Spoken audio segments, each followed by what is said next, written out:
مسند احمد بن حنبل کی حدیث ہے، اور یہ روایت جو ہے یہ متفق علیہ روایت ہے، صحیح بخاری کے اندر بھی ہے اور صحیح مسلم کے اندر بھی ہے۔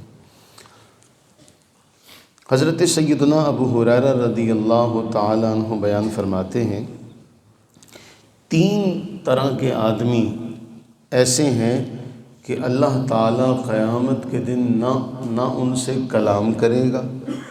نہ ان کی طرف نظر رحمت فرمائے گا، اور نہ ہی ان کا گناہ معاف فرمائے گا، ان کا تزکیہ فرمائے گا۔ ان 3 میں سے، اور فرمایا ان کو دردناک عذاب ہوگا۔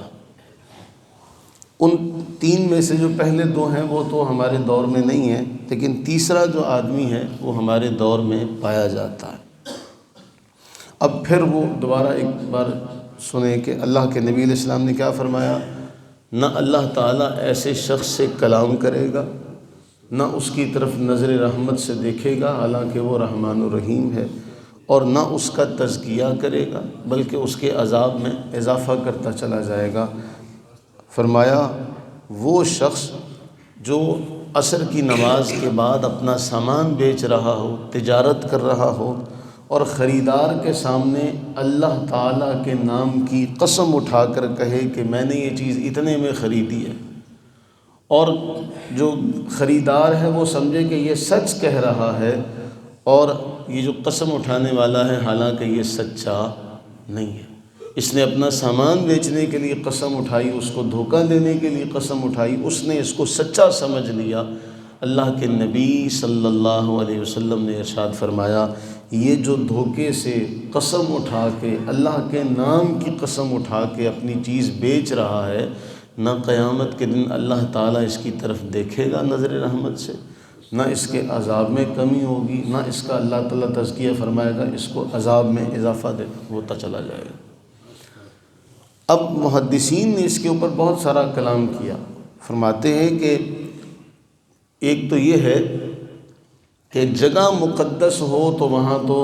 ثواب بھی زیادہ ہوتا ہے، وہاں گناہ بھی زیادہ ہوتا ہے۔ مثلا مسجد حرام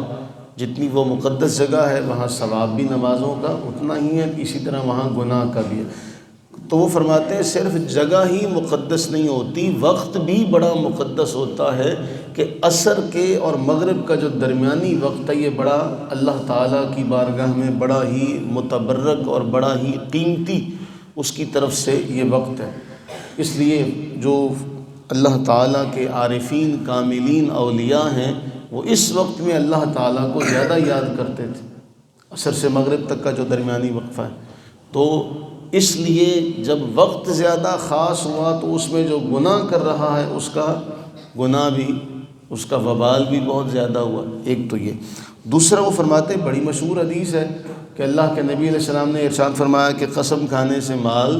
بک جاتا ہے لیکن برکت اٹھ جاتی ہے، وہ نہیں رہتی۔ اب اسی طرح یہاں بھی فرماتے ہیں کہ کسی مومن کو دھوکہ دینا اتنا بڑا گناہ ہے، اتنا بڑا گناہ ہے کہ اللہ تعالیٰ اس کی معافی نہیں کرے گا، اور ہمارے ہاں ہمارے بازاروں میں یہ عام ہے۔ تیسری وہ بات فقہا کہتے ہیں چونکہ شام کا وقت ہوتا ہے اور ہر تاجر کو جلدی ہوتی ہے کہ میں بیچ کر گھر چلا جاؤں،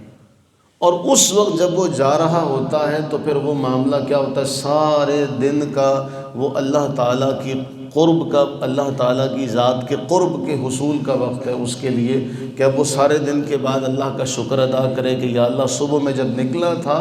تو میں خالی دامن تھا، میری جیب خالی تھی، میرا تو نے رزق مجھے بھرپور دیا، میری تو نے برکت دی کاروبار میں کما کر نکل رہا ہوں، میں اپنا وقت جو ہے اس کو تیری راہ میں خرچ کرنے کے لیے اب تیار ہوں۔ تو اس لیے بھی کہا کہ اس وقت اللہ کو زیادہ یاد کرنا چاہیے، بجائے اس کے کہ یہ اس وقت کوشش کرے کہ میں اس گاہک کو بھی پھنسا لوں، اس خریدار کو بھی پھنسا لوں۔ اس لیے کہا کہ ایسے شخص کے بارے اللہ کے نبی صلی اللہ علیہ وسلم نے اتنے سخت جملے کہے۔ اور سب سے اہم بات جو ہے ہم نے کئی بار پڑھی، آپ کو یاد ہوگا کہ رسول اللہ صلی اللہ علیہ وسلم نے بیت اللہ کی طرف منہ کر کے ارشاد فرمایا تھا، اے بیت اللہ تو کس قدر عظمت والا ہے، کس قدر پاکیزہ ہے،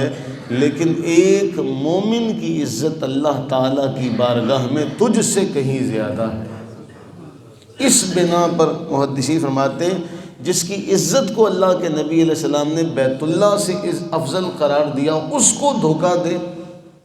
اس کے ساتھ دھوکے والا معاملہ کرے، اس لیے اللہ تعالیٰ ایسے شخص کو معاف نہیں فرما رہا۔ اللہ سے دعا فرمائیں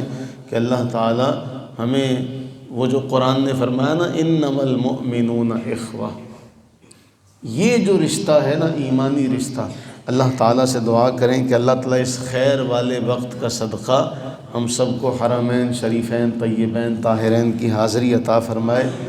وہاں اس ایمانی رشتے کا پتہ چلتا ہے کہ جب ایک دوسرے کو سلام کیا جاتا ہے، اور اللہ کے نبی صلی اللہ علیہ وسلم کے شہر مقدسہ میں کوئی آپ سے ٹکرا جائے نا تو وہ آپ کو بڑی مسکراہٹ سے کہتا ہے یار غلطی ہو گئی، یار غلطی ہو گئی، معاف کر دینا۔ اور خاص طور پہ ترکی کے جو لوگ ہوتے ہیں وہ اس قدر محبت کا اظہار کرتے ہیں کہ کوئی آپ بھی غلطی سے ٹکرا جائیں تو پھر بھی وہی معافی مانگتے ہیں۔ پھر وہاں آپ کو پتہ چلتا ہے کہ اصل رشتہ تو ایمان کا رشتہ،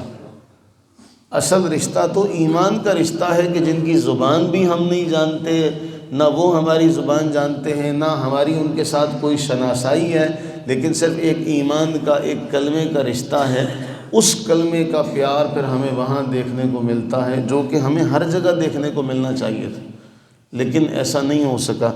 اللہ سے دعا فرمائیں کہ اللہ تعالی ہمیں اخلاص عطا فرمائے، اللہ تعالی ہمیں ایمان کی قدر کرنے کی توفیق عطا فرمائے۔ آمین ثم آمین۔